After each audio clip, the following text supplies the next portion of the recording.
Imagine waking up one day and realizing that everything you chased for years did not give you the life you hoped for. You worked hard, you stayed busy, you followed advice, you improved your skills, yet something still feels off. Your success feels fragile, your relationships feel strained, your days feel reactive, not intentional. This quiet discomfort is where the 7 Habits of Highly Effective People begins. Stephen R. Covey does not start with productivity hacks or motivational slogans. He starts with a deeper question. Why do so many capable people struggle to live effective, meaningful lives despite having talent, intelligence, and ambition? Covey's answer is simple but uncomfortable. We are trying to fix our lives from the outside while ignoring what is broken on the inside. For much of modern history, self-improvement focused on what Covey calls character ethics. Ideas like integrity, humility, patience, courage, and responsibility. Over time, this shifted toward personality ethics, techniques, image management, communication tricks, and quick fixes. How to appear confident, how to influence others, how to get results faster. These methods can work in the short term, but they collapse under pressure. You can memorize scripts for leadership, but without trust, people will not follow you. You can master time management, but without clarity of purpose, you will stay busy and empty. You can polish your communication, but without empathy, relationships will remain shallow. Covey argues that effectiveness is not about doing more things right. It is about doing the right things for the right reasons from the right place within yourself. This book matters today more than ever. We live in a world obsessed with speed, faster growth, faster results, faster success. Social media compresses years of effort into highlight reels. Advice comes in 10-second clips. Everyone promises shortcuts. But human nature has not changed. We still struggle with the same inner conflicts. We still react instead of respond. We still sacrifice long-term meaning for short-term comfort. We still confuse motion with progress. The 7 Habits offers something rare, a principle-centered approach to life. Principles are not opinions or trends. They do not change with mood or culture. Things like responsibility, fairness, honesty, service, and growth. When your life aligns with these principles, effectiveness becomes sustainable. At its core, this book rests on a powerful idea. Change happens from the inside out. Before you improve your career, improve your character. Before you fix relationships, fix how you show up in them. Before you manage time, clarify values. The 7 habits are not isolated techniques. They form a progression. The first 3 habits focus on mastery of self. Covey calls this the private victory, learning to take responsibility for your life, designing it intentionally, acting on what truly matters. The next 3 habits focus on working with others, the public victory, building trust, communicating deeply, creating solutions that honor everyone involved. The final habit ties everything together, renewal. The idea that effectiveness is not a destination, it's a direction that requires constant care. Throughout this journey, Covey blends philosophy, psychology, leadership, and everyday life. You will hear about marriages under strain, businesses on the brink of collapse, parents trying to raise responsible children, individuals searching for meaning beyond success. This is not a book you read once and finish. It's a framework you return to as life changes. As we move through each chapter, do not listen as a student searching for tips. Listen as a human reflecting on how you live, where you react, where you avoid responsibility, where you compromise what matters most. Because the real promise of this book is not effectiveness in the narrow sense. It's something deeper. A life that feels aligned, a sense of inner stability in a chaotic world, and the quiet confidence that comes from knowing you are building something that lasts. With that foundation in place, let us begin with the first and most important idea. Everything starts with how you see the world. Chapter 1. The Paradigm Shift. Before you change what you do, you must change how you see. That is the core idea of this chapter. Covey opens with a simple but unsettling insight. Most people believe their problems exist out there, in other people, in circumstances, in the system, in bad luck. But what if many of our problems do not start outside at all? What if they begin with the lens through which we interpret reality? A paradigm is that lens. It's not just an idea or an opinion, it's a mental map of how the world works. It shapes what you notice, what you ignore, how you explain events, how you justify actions. Two people can face the same situation and experience completely different realities because their paradigms are different. Covey compares maps to maps. If you're using the wrong map, effort will not help. You can walk faster, try harder, stay motivated, but you'll still end up in the wrong place. Imagine trying to navigate London with a map of Paris. No amount of positive thinking fixes that. You need the right map. In life, our maps are shaped by upbringing, culture, education, trauma, success, failure, and repeated stories we tell ourselves. Over time, these maps become invisible. We stop questioning them. We assume we see things as they are, not as we are. This is where effectiveness quietly breaks down. A manager believes people are lazy by nature. His paradigm leads to him control, monitor, and pressure. Employees respond with resistance and disengagement. The manager sees this as proof he was right. A parent believes strictness equals love. The child grows distant. The parent blames modern culture or attitude, never the belief driving the behavior. A person believes they are unlucky. Every setback confirms the story. Responsibility fades. Growth stalls. Covey makes a crucial distinction here between objective reality and subjective interpretation. You do not experience the world directly. You experience your interpretation of it. This is not philosophy for philosophers. It has practical consequences every day. How you see failure determines whether you learn or quit. How you see people determines whether you build trust or walls. How you see yourself determines whether you act with courage or fear. One of Covey's most powerful illustrations is deceptively simple. He describes showing people an image. At first glance, some see a young woman, others see an old woman. Both groups are right. Neither is lying. They are seeing the same image through different mental filters. Now imagine arguing about it. You insist it is a young woman, someone else insists it is an old woman. Voices rise. Ego steps in. No one pauses to ask a better question. What might the other person be seeing that I am not? This happens in families, workplaces, friendships, and politics every day. Covey argues that effectiveness requires humility at the level of perception, the willingness to admit, I may not be seeing the whole picture. This is uncomfortable. Your ego wants certainty. It wants to be right. But growth begins with the ability to question your own assumptions. Here is the deeper layer. Paradigms are not neutral. They produce behavior. Behavior produces results. If you want different results, you must examine the paradigm behind the behavior. Most people try to change behavior directly. They try to communicate better without addressing mistrust. They try to manage time without clarifying values. They try to motivate themselves without redefining purpose. This creates friction, short bursts of improvement followed by relapse. Covey introduces a radical shift. Effectiveness is not primarily about techniques. It is about alignment with principles. Principles are like natural laws. Gravity does not care about your opinion. If you ignore it, consequences follow.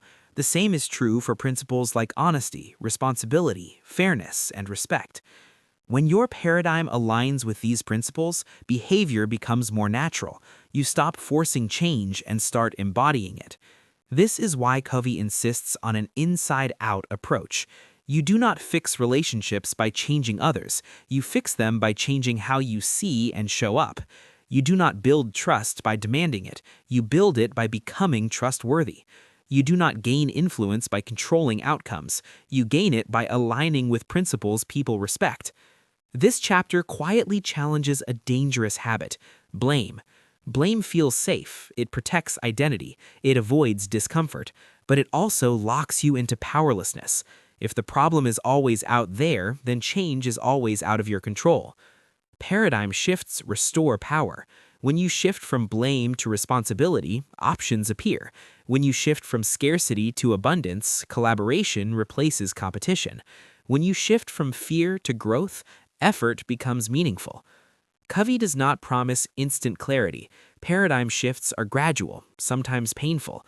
They often require letting go of stories that once protected you, but without them, habits become shallow.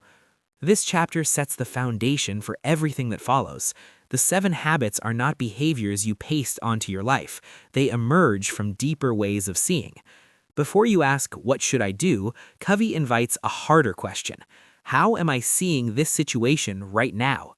Key takeaway: lasting change begins with changing the lens through which you interpret life, not just the actions you take.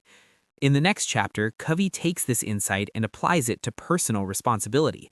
If perception shapes reality, then who is responsible for your response to life? That question leads us to the first habit: be proactive. Chapter 2. Habit 1. Be proactive. If you could reclaim control over one thing in your life, what would it be? Your time, your emotions, your reactions. Covey begins the first habit with a truth that sounds obvious but rarely gets lived.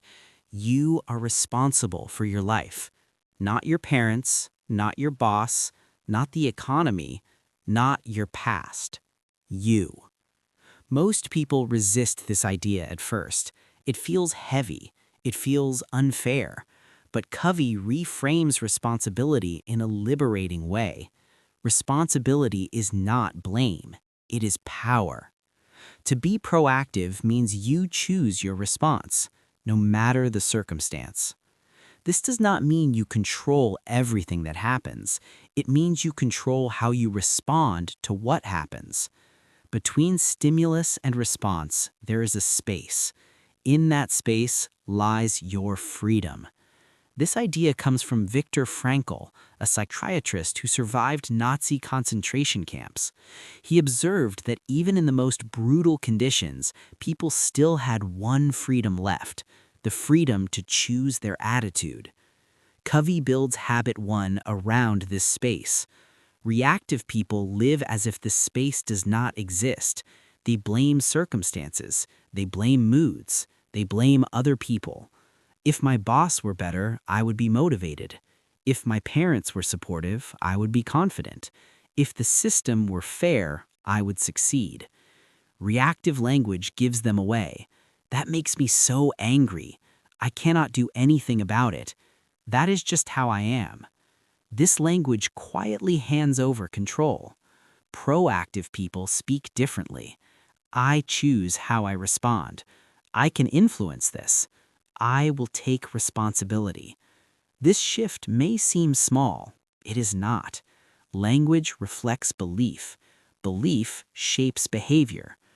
Covey uses a powerful concept to explain this difference: the circle of concern and the circle of influence. Your circle of concern includes everything you care about: politics, economy, other people's behavior, past mistakes, future uncertainty. Your circle of influence includes what you can actually do something about: your choices, your habits, your skills, your attitude, your effort. Reactive people focus most of their energy on the circle of concern. They complain, worry, argue, obsess. Their circle of influence shrinks because energy flows where attention goes. Proactive people focus on the circle of influence. They work on what they can affect. Their circle of influence grows. Opportunities expand. Trust increases. This is not motivational talk. It is observable. A proactive employee focuses on improving skills instead of blaming management. Over time, they become valuable. Influence grows. A proactive partner focuses on listening instead of criticizing. The relationship softens. Trust rebuilds. A proactive student focuses on daily effort instead of unfair grading.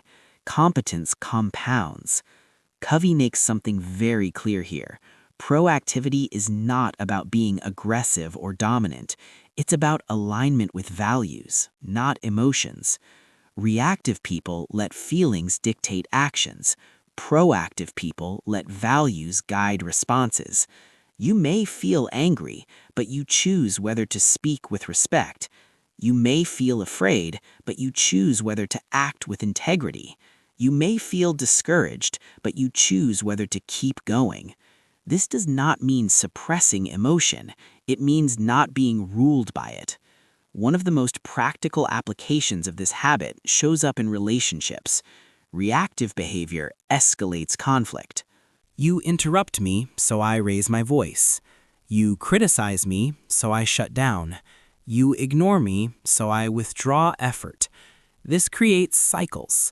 Proactive behavior interrupts cycles. You speak harshly, I choose calm. You blame, I choose clarity.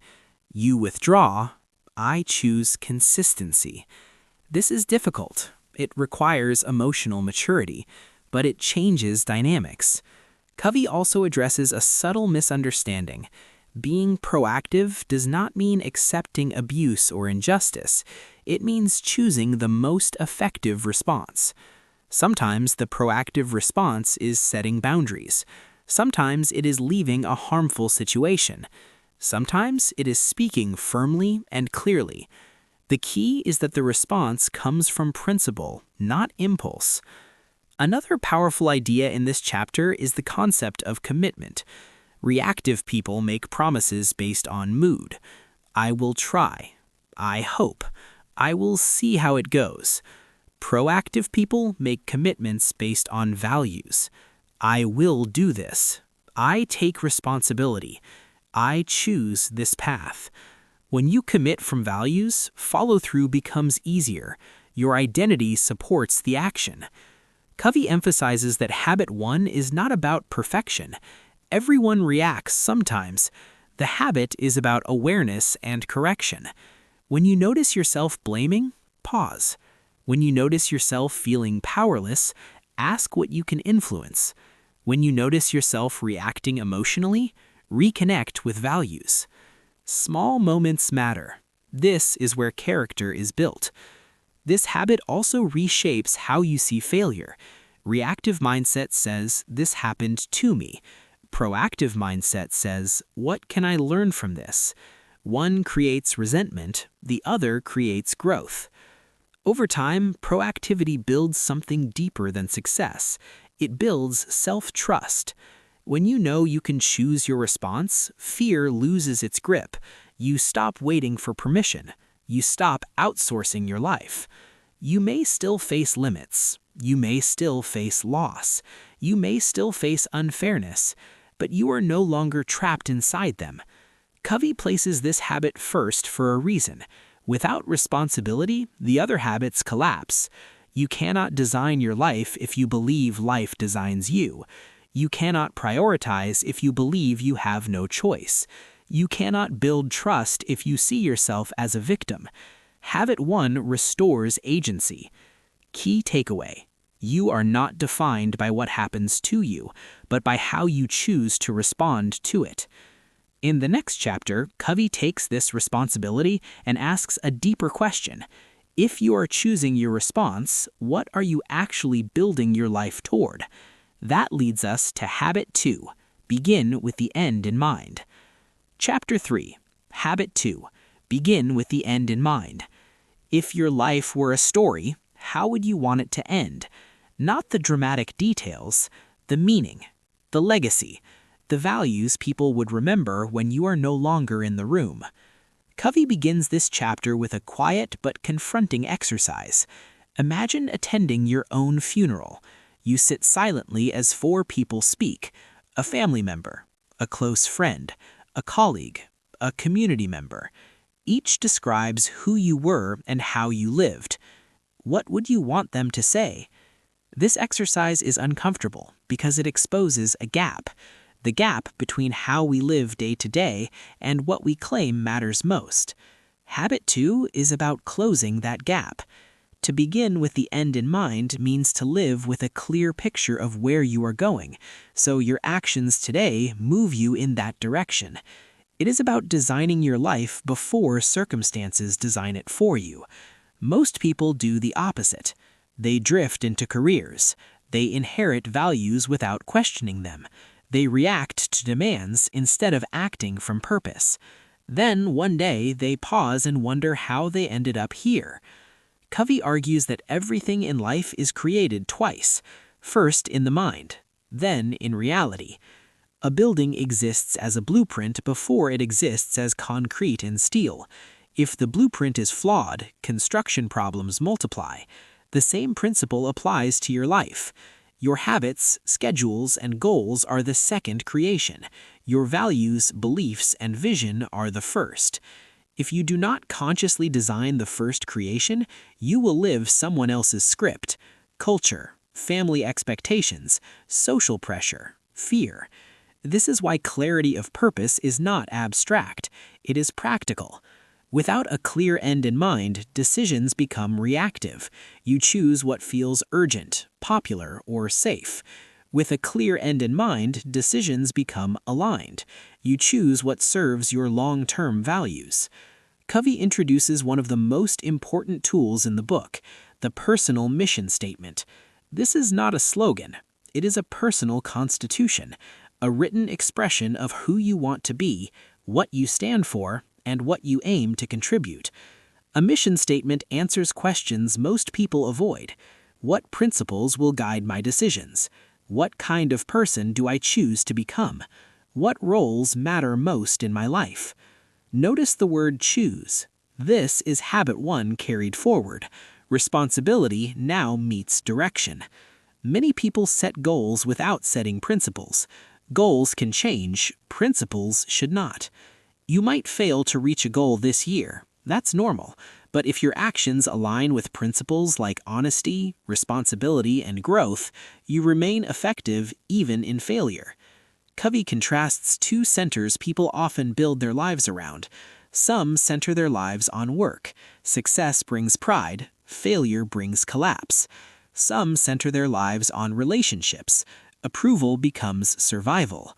Some center their lives on money. Security becomes conditional. Some center their lives on pleasure. Discomfort becomes unbearable.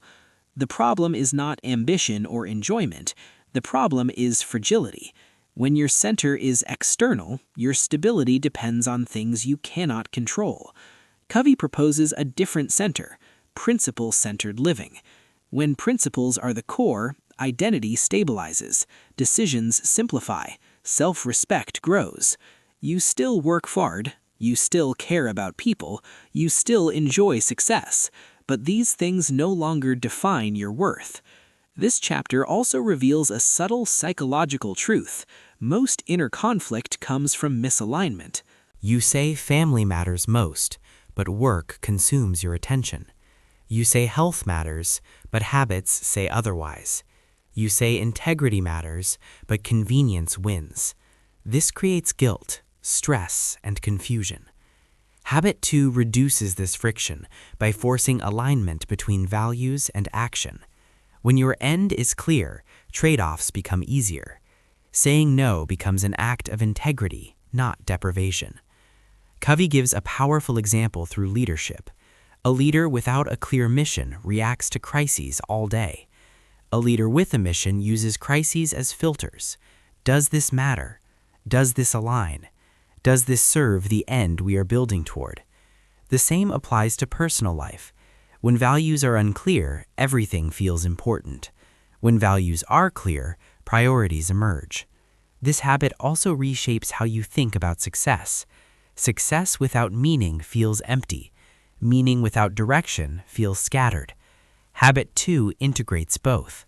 It asks you to define success on your own terms before the world defines it for you. This is not about predicting the future. It is about choosing a direction. Life will change, plans will shift, but a clear end gives you a compass when conditions are uncertain. Covey encourages revisiting this vision regularly. Reflection is not weakness, it is maintenance. When you drift, return to the end. When you face pressure, return to principles.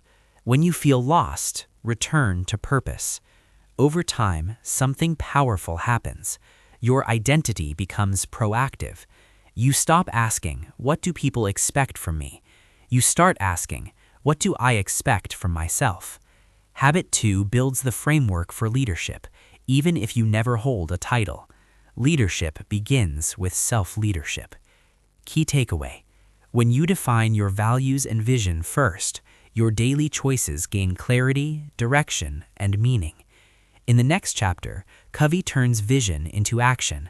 Once you know where you are going, how do you organize your life to actually get there? That question leads us to Habit 3, put first things first.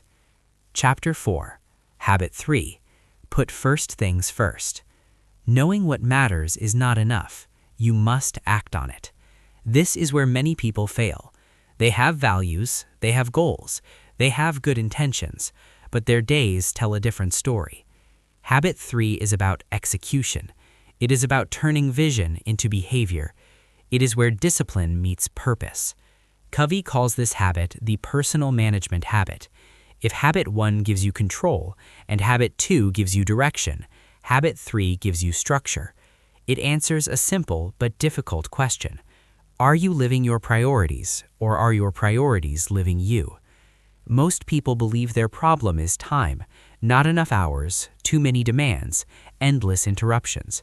But Covey challenges this assumption. The real problem is not time management, it is priority management. You always find time for what truly matters to you. The issue is clarity and courage. To explain this, Covey introduces one of the most influential frameworks in the book, the time management matrix. He divides activities into 4 categories based on urgency and importance. Quadrant 1 includes things that are urgent and important: crises, deadlines, pressing problems. These demand immediate attention. Quadrant 2 includes things that are important but not urgent: planning, learning, building relationships, health, reflection, prevention. Quadrant 3 includes things that are urgent but not important: interruptions, some meetings, many messages, other people's priorities. Quadrant 4 includes neither urgent nor important: mindless distractions, escapism, time wasting. Most people live in Quadrant 1 and Quadrant 3. They spend their days reacting, putting out fires, responding to noise, confusing urgency with importance. This creates stress, burnout, and the illusion of productivity. Highly effective people live differently. They intentionally invest in Quadrant 2. This is where real growth happens. Exercise prevents health crises. Planning prevents chaos. Listening prevents conflict. Learning prevents stagnation. Quadrant 2 activities do not shout. They whisper. They require initiative. They require saying no to urgency in order to say yes to importance. This is hard because urgency feels productive. Importance often feels quiet. Covey makes a bold claim. The quality of your life is shaped by how you spend time in Quadrant 2. If you neglect it, Quadrant 1 explodes. If you invest in it, crises shrink. This habit requires more than awareness. It requires courage. Courage to say no to things that look productive but are not aligned. Courage to disappoint people in the short term, to honor values in the long term. Courage to protect time for what does not feel urgent but truly matters. Covey reframes discipline here. Discipline is not restriction, it is freedom. When you decide in advance what matters most, you free yourself from constant decision fatigue. You stop negotiating with distractions. Your calendar becomes a reflection of your values. This is where Habit 2 becomes practical. Your personal mission statement guides your weekly planning, not just tasks but roles: parent, partner, professional, individual, contributor. Instead of asking, "What do I need to do today?"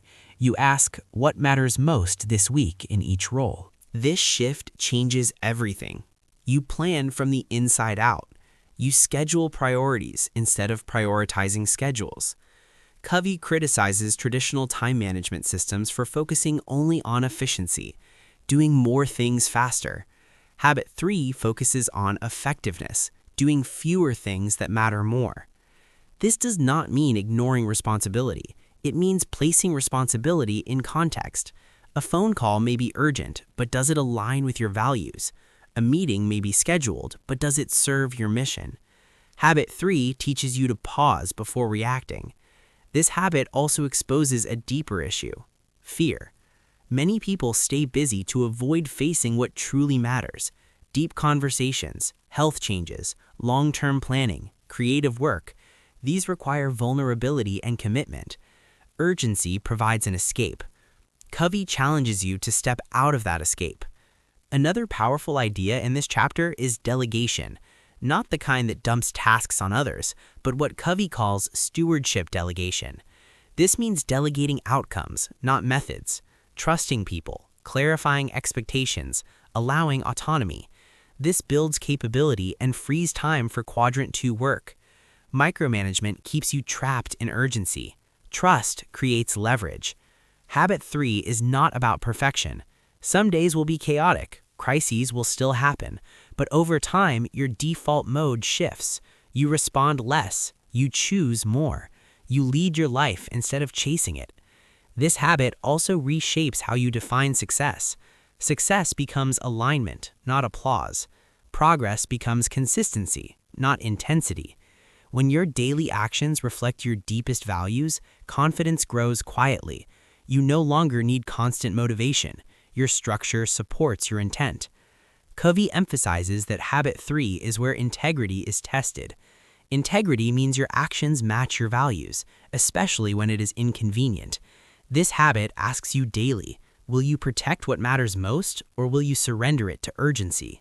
Key takeaway: effectiveness comes from consistently prioritizing what is important over what is urgent. With the private victory complete, Covey now shifts focus from self-mastery to relationships. In the next chapter, we move from independence to interdependence, from managing self to working with others. That journey begins with Habit 4, Think Win-Win.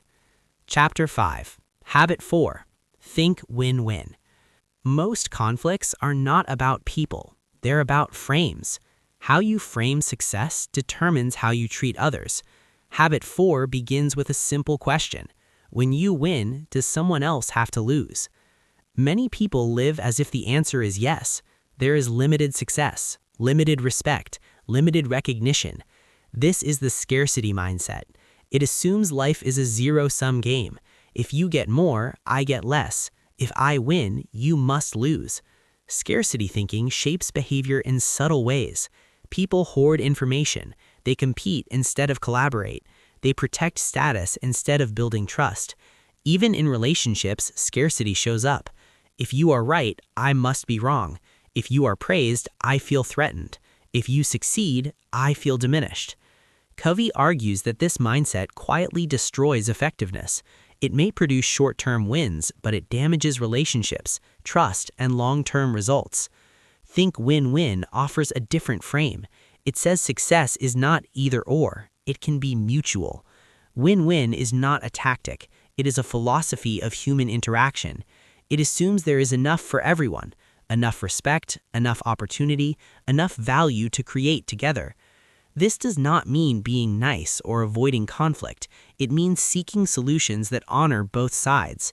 Covey outlines 6 possible paradigms in relationships: win-lose, I win by making you lose; lose-win, I give in to keep peace; lose-lose, if I cannot win, neither should you; win-win, we both benefit; win-win or no deal, if we cannot both win, we walk away. Highly effective people operate from win-win or no deal. They value both the relationship and the result. This is important. Win-win does not mean compromise where everyone feels slightly dissatisfied. It means creative problem-solving that produces better outcomes than either side imagined alone.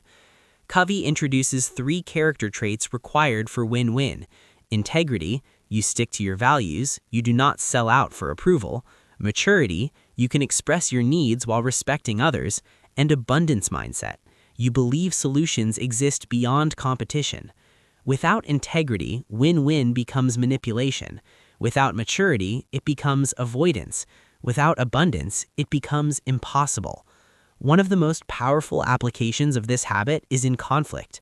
Most people enter conflict trying to win the argument. They listen to reply. They defend positions. They escalate. Win-win reframes the goal. The goal is not to defeat you. The goal is to solve the problem together. This changes tone.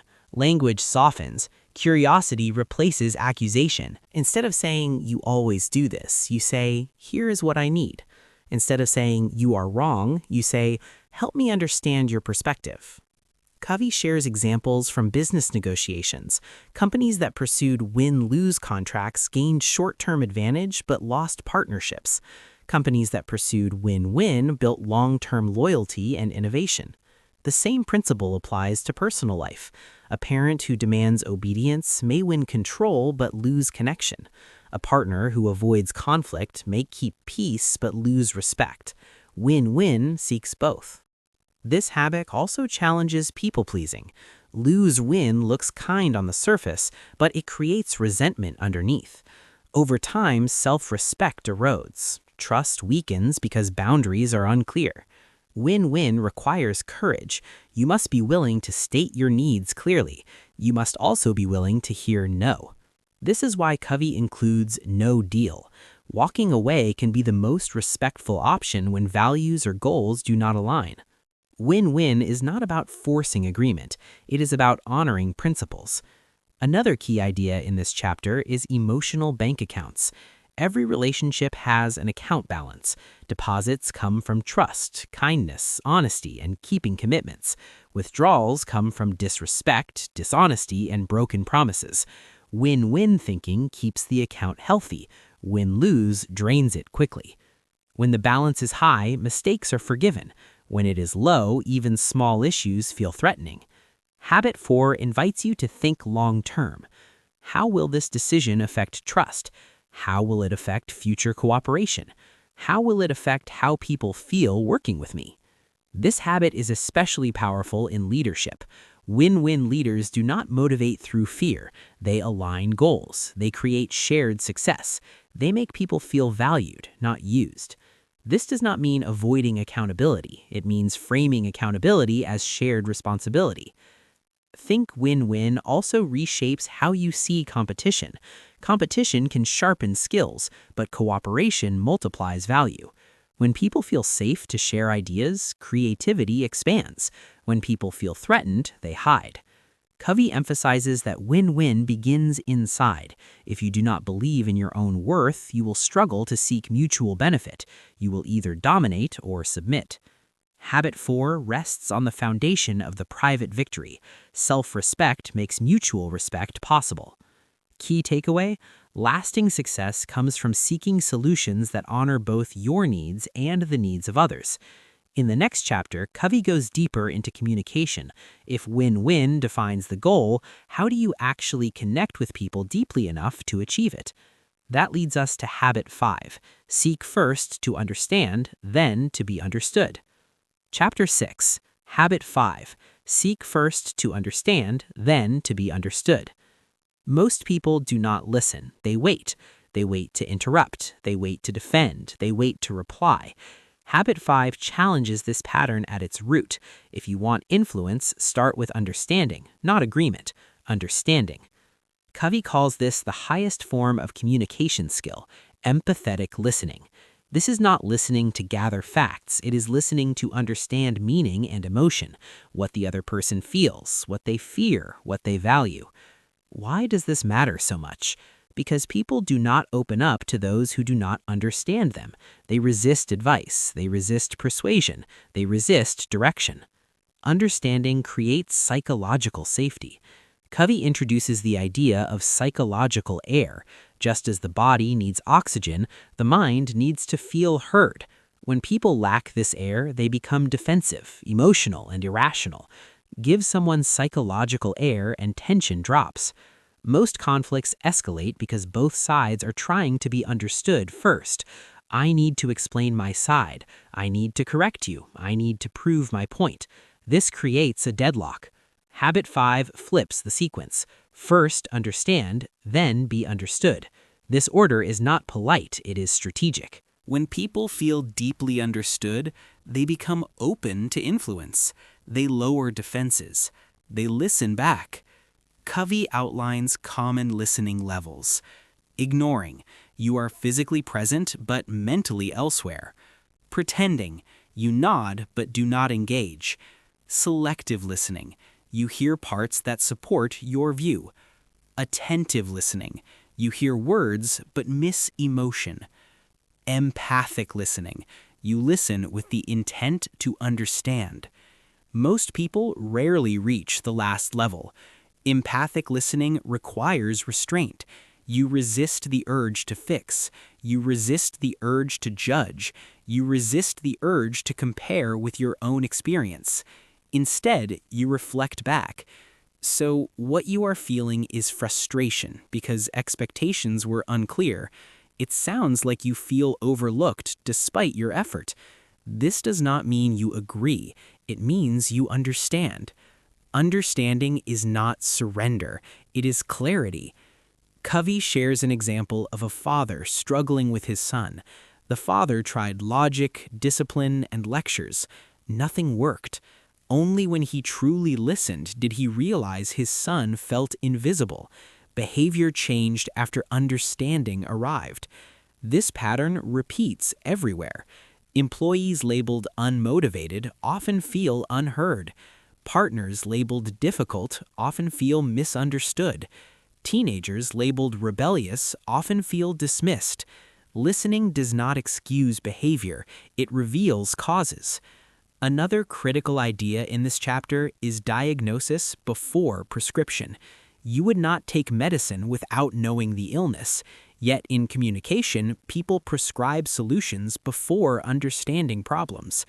Advice given too early feels like rejection. Correction without understanding feels like disrespect. Habit 5 slows the process. You ask before you answer. You clarify before you advise. You listen before you lead. This habit also strengthens credibility. When people feel understood by you, they trust your judgment more. Your words carry weight. Influence becomes natural. Covey emphasizes that empathic listening is a skill. It requires practice.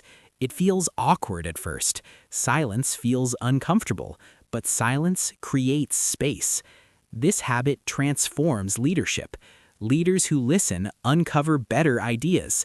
They detect issues early. They build loyalty. It also transforms relationships. Arguments turn into conversations. Defensiveness turns into curiosity.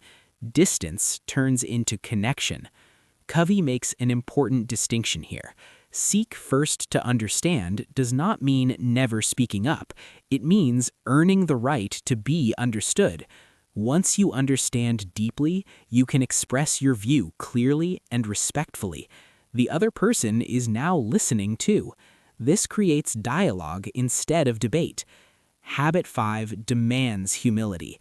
You must accept that your perspective is incomplete, that others see parts of reality you do not. This humility is strength. When people feel heard, they cooperate. When they feel dismissed, they resist. Over time, empathic listening builds trust faster than any technique.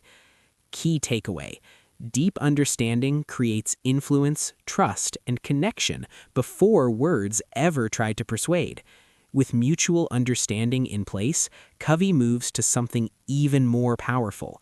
What happens when differences do not divide but create something better? That leads us to Habit 6, Synergize. Chapter 7, Habit 6, Synergize. Most people fear differences. Different opinions feel threatening. Different styles feel inefficient. Different values feel dangerous. Habit 6 turns this fear upside down. It argues that differences are not obstacles, they are assets. Synergy means the whole becomes greater than the sum of its parts, not through compromise, but through creative cooperation. Covey begins this chapter with a key insight. When people truly trust each other, they stop defending positions and start exploring possibilities. Synergy does not happen without trust, and trust does not happen without the previous habits. Without responsibility, people blame. Without purpose, people pull in different directions. Without priority, people stay reactive. Without win-win, people compete. Without understanding, people talk past each other. Synergy is the result of everything that came before it. At its core, synergy is about valuing differences instead of tolerating them. Most teams tolerate differences at best. They try to minimize conflict by forcing agreement. This leads to average results. Synergistic teams do something different. They invite differences. They explore tension. They remain curious instead of defensive. Covey explains that when people bring different experiences, skills, and perspectives, they see more of reality together than alone. One person sees risks. Another sees opportunities. One thinks long-term, another focuses on execution. When these perspectives clash without trust, conflict erupts. When they combine with trust, innovation emerges. Covey uses a powerful metaphor.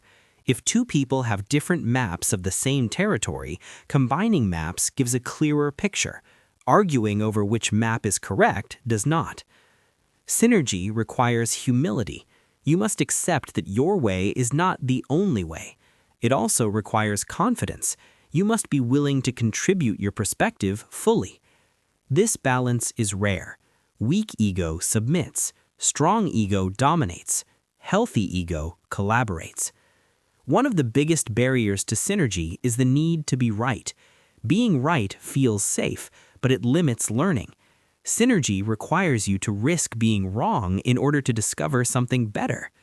This habit shows up clearly in problem solving. Non-synergistic approach sounds like this. Here is my solution. Here is why your idea will not work. Synergistic approach sounds different. Here is how I see it. Here is how you see it. What could we create together that is better than both? This third option is the heart of synergy. It is not your idea, it is not my idea, it is a new idea. Covey emphasizes that synergy cannot be forced. It emerges from openness, respect, and shared purpose. You cannot fake it with brainstorming sessions. You cannot demand it through authority. You create conditions, then you step back. This habit also changes how you see conflict. Conflict is not a sign of failure, it is a sign of difference. Difference handled poorly creates division. Difference handled well creates strength. Covey shares examples from families, organizations, and communities where people stopped trying to win arguments and started trying to understand systems. Solutions improved because perspectives expanded. Synergy also requires patience. It takes time to listen deeply. It takes time to build trust. It takes time to explore alternatives. Urgency kills synergy. Fear kills synergy. Ego kills synergy. But when synergy happens, outcomes exceed expectations. Teams solve problems faster. Relationships deepen. Decisions gain durability. People leave feeling respected, not defeated. Another important point Covey makes is that synergy does not mean uniformity. It means unity without sameness. You do not need everyone to think alike. You need everyone aligned around principles and purpose. This is especially relevant in leadership. Strong leaders do not surround themselves with clones. They surround themselves with thinkers who challenge them respectfully. Synergy turns diversity into advantage. This habit also applies internally. You have different roles and desires inside you. Career goals, family roles, personal needs. When these compete without clarity, stress grows. When they align around values, life feels integrated. Synergy inside creates synergy outside. Covey places this habit after communication for a reason. You cannot create synergy with people you do not understand. You cannot sustain it without win-win. You cannot lead it without integrity. Habit 6 is where collaboration becomes creative instead of political. Key takeaway: when trust and understanding guide collaboration, differences become a source of innovation instead of conflict. With synergy established, Covey moves to the habit that sustains everything. Effectiveness fades without renewal. That leads us to the final habit, Habit 7, Sharpen the Saw. Chapter 8, Habit 7, Sharpen the Saw. Effectiveness is not something you achieve once, it is something you maintain. Habit 7 is about renewal. It is about preserving and expanding your greatest asset, yourself. Covey uses a simple image. A man is sawing down a tree. He works non-stop. Someone suggests sharpening the saw. The man replies, he is too busy sawing. This is how many people live. They push harder instead of wiser. They sacrifice health for productivity. They trade reflection for urgency. Eventually, performance declines, burnout appears, meaning fades. Sharpen the saw means renewing yourself in 4 core dimensions: physical, mental, emotional and social, spiritual. Neglect one and effectiveness suffers. Physical renewal is the most obvious and most ignored: sleep, exercise, nutrition, rest. Covey does not frame this as self-care. He frames it as responsibility. A tired body produces weak discipline. A neglected body limits focus. Taking care of your physical health increases energy, patience, and resilience. It expands your capacity to act on your values. Mental renewal involves learning and reflection, reading, writing, thinking, planning. Without mental renewal, thinking becomes shallow. You react instead of reason. You repeat patterns instead of improving them. Covey encourages daily learning, not for credentials, but for clarity. A mind that keeps learning stays flexible. A mind that stops learning becomes defensive. Emotional and social renewal focuses on relationships. This includes empathy, service, trust, and contribution. Humans are wired for connection. When relationships weaken, motivation weakens, cynicism grows, isolation increases. Covey emphasizes service here. Helping others without expectations strengthens emotional health. It reminds you that your life has impact beyond self-interest. Spiritual renewal is about meaning. This does not require religion. It requires connection to values, purpose, and principles. Reflection, nature, meditation, prayer, silence. Spiritual renewal answers one question: why does this matter? Without it, success feels empty. With it, effort feels meaningful. Covey stresses balance. These dimensions are connected. Neglect your body, and your mind suffers. Neglect meaning, and relationships feel hollow. Sharpening the saw is not an escape from responsibility. It is preparation for it. Many people feel guilty resting. Covey reframes rest as investment. You sharpen the saw to cut better tomorrow. This habit also protects against burnout. Burnout is not caused by too much work. It is caused by working without renewal or meaning. Habit 7 makes effectiveness sustainable. Key takeaway: renewal across body, mind, relationships, and purpose is not optional. It is the foundation of long-term effectiveness. With all 7 habits explored, Covey closes the book by returning to the core idea. Effectiveness always flows from the inside out. If you are ready, say continue. I will deliver the final conclusion. Conclusion: a principle-centered life. When you step back and look at the 7 habits as a whole, a pattern becomes clear. This book is not about habits. It is about identity. It is about who you become before what you achieve. Covey never promises an easier life. He promises a more grounded one. A life where success does not collapse under pressure. A life where relationships do not erode when things get hard. A life where progress feels intentional, not accidental. The journey of the 7 habits follows a human arc, from reaction to responsibility, from drifting to direction, from busyness to meaning, from competition to cooperation, from exhaustion to renewal. The private victory teaches you to lead yourself. The public victory teaches you to work with others. Sharpen the saw teaches you to sustain both. At the heart of the book is a simple truth: you cannot build an effective life on borrowed values. When your choices align with principles, consistency replaces chaos. You stop chasing approval. You stop reacting to every demand. You start living from the inside out. This is why the book has endured for decades. Trends change, Tools evolve. Human nature does not. People still struggle with responsibility. They still struggle with priorities. They still struggle with relationships. They still struggle with meaning. The 7 Habits does not offer escape. It offers structure. Here are 5 practical principles to carry forward. First, take responsibility without waiting for permission. You may not control circumstances, but you always control your response. Power begins there. Second, decide what success means before life decides for you. Write it, clarify it, return to it. Direction reduces regret. Third, protect what matters most before urgency steals it. Your calendar reveals your values. Use it deliberately. Fourth, build relationships on trust, not tactics. Listen to understand. Seek mutual benefit. Cooperation compounds. Fifth, renew yourself consistently. Energy, learning, connection, and meaning sustain effectiveness. Covey never suggests mastering all 7 habits at once. This is not a checklist. It is a practice. Some seasons demand responsibility. Some demand renewal. Some demand better listening. Effectiveness is not a destination. It is a direction you choose again and again. Perhaps the most powerful shift this book offers is this. You stop asking, how do I get more from life? You start asking, who am I becoming through how I live?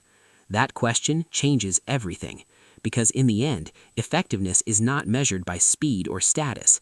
It is measured by alignment between values and actions, between effort and meaning, between who you are and how you show up. And the quiet reward of that alignment is something no shortcut can give, a life that feels whole.